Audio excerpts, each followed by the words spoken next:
sociaux créés par des individus pour satisfaire certains besoins et atteindre certains buts. Elle replace les individus au cœur des organisations qui créent l'organisation. Là, je vais vous citer une phrase de Peter Drucker qui est que les organisations doivent permettre à des gens ordinaires de faire des choses extraordinaires et donc ainsi de permettre aux membres de l'organisation de s'épanouir, de se surpasser dans la créativité notamment, pour conduire l'entreprise sur la voie de la performance. Un environnement instable est caractérisé par une définition difficile des besoins marchés, notamment due à l'évolution rapide des technologies.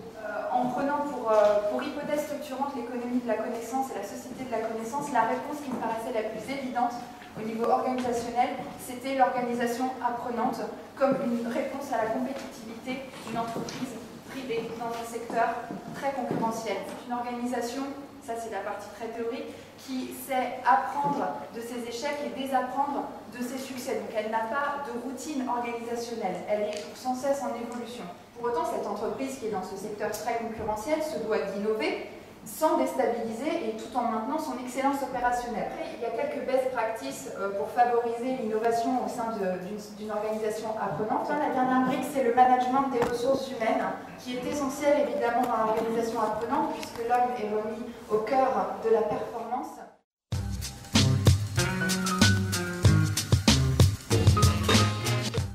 Comment l'innovation pour répondre aux besoins sociaux? Donc aujourd'hui, je suis responsable du programme Innovation sociale et du programme Europe au sein du mouvement des entrepreneurs sociaux. Pour le dire vite, le mouvement des entrepreneurs sociaux, MOVE, c'est le MEDEF des entreprises sociales. Donc c'est le réseau qui fédère et représente les entrepreneurs sociaux en France. L'innovation sociale, donc, que je définis dans ma thèse comme l'invention et la mise en œuvre de réponses nouvelles à des besoins de la société mal satisfaits en associant tous les acteurs, qu'ils soient publics ou privés.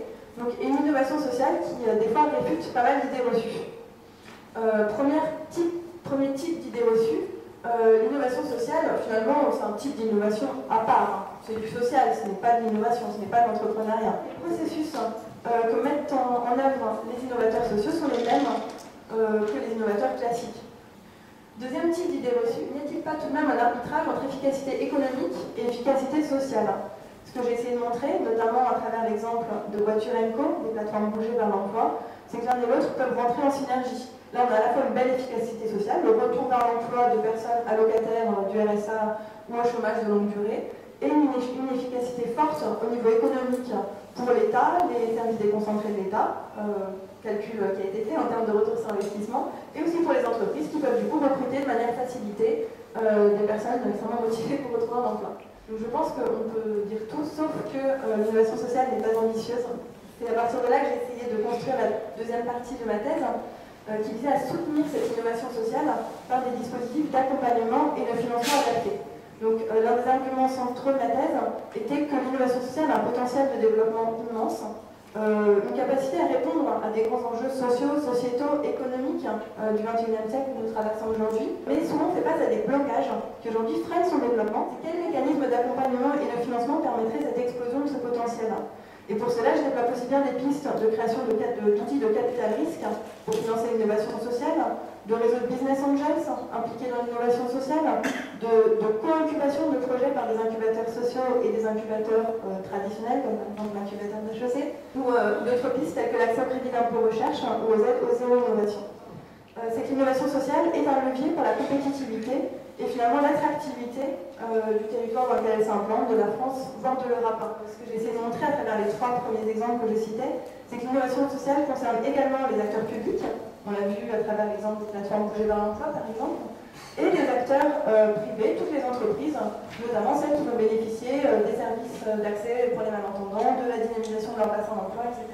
Je crois que le but de l'innovation sociale, c'est ça, c'est donner une vision pour passer à l'action. Et ça, pour moi, à la limite, ce serait ça le rôle un petit peu de leadership de l'innovation sociale.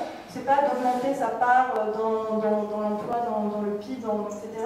C'est plutôt d'inspirer et de mettre en mouvement l'ensemble des acteurs, qu'ils soient publics ou privés. Ça m'a rappelé sur le coup une citation d'André Malraux qui disait « Les idées ne sont pas faites pour être pensées, elles sont faites pour être vécues ».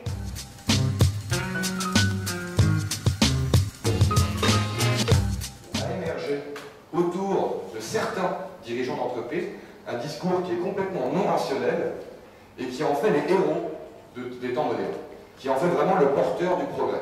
Aujourd'hui, si nous avons des grands hommes, ce sont ces gens-là. C'est-à-dire que ce que l'on appelait les grands hommes traditionnellement, aujourd'hui, c'est Steve Jobs, c'est Mark Zuckerberg, c'est Bill Gates.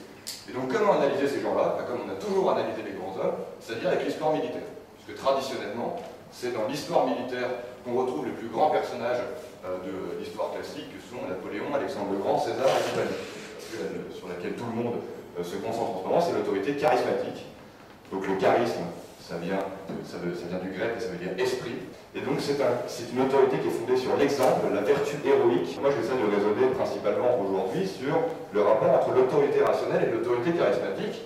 Et donc l'étude des grands dirigeants militaires de l'histoire, sur laquelle je ne vais pas trop m'attarder parce que c'est très intéressant, mais ça prend un petit peu de temps quand même d'expliquer toute cette évolution.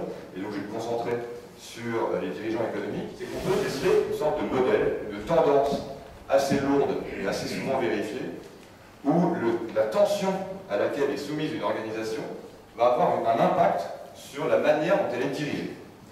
Et donc je m'explique en quelques mots. Une entreprise sous tension, et j'appelle une entreprise sous tension une entreprise qui est menacée, c'est-à-dire une entreprise jeune, une entreprise en crise, ou par exemple une entreprise qui a fusionné. Son identité en elle-même est menacée. Et bien dans ce type de situation, on se rend compte que l'autorité du dirigeant prend une dimension charismatique. Et qu'est-ce que j'entends par une dimension charismatique? C'est-à-dire que le dirigeant va personnaliser sur sa personne l'ensemble du projet de l'entreprise. Quand elle atteint une position suffisamment bien assise sur son marché, la tension diminue, puisque la société n'est plus menacée au quotidien dans son existence, et à partir de là, une routine s'installe. Et on se rend compte alors que l'autorité du dirigeant change. Elle se dépersonnalise, elle devient beaucoup plus rationnelle, c'est-à-dire elle n'est plus fondée sur l'exemple, elle est fondée sur la position du dirigeant. Et à partir de là, ce qui se passe, c'est que le dirigeant devient interchangeable, l'organisation domine le dirigeant.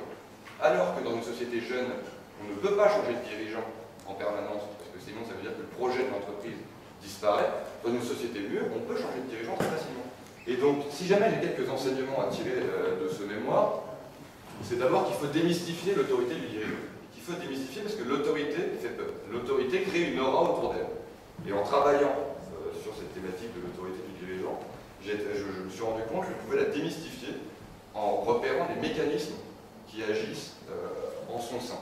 Ça permet aussi, je pense, de mieux comprendre la manière dont fonctionne un dirigeant en rapport avec son organisme. L'autorité charismatique, elle se crée à partir du succès et elle disparaît avec la routine.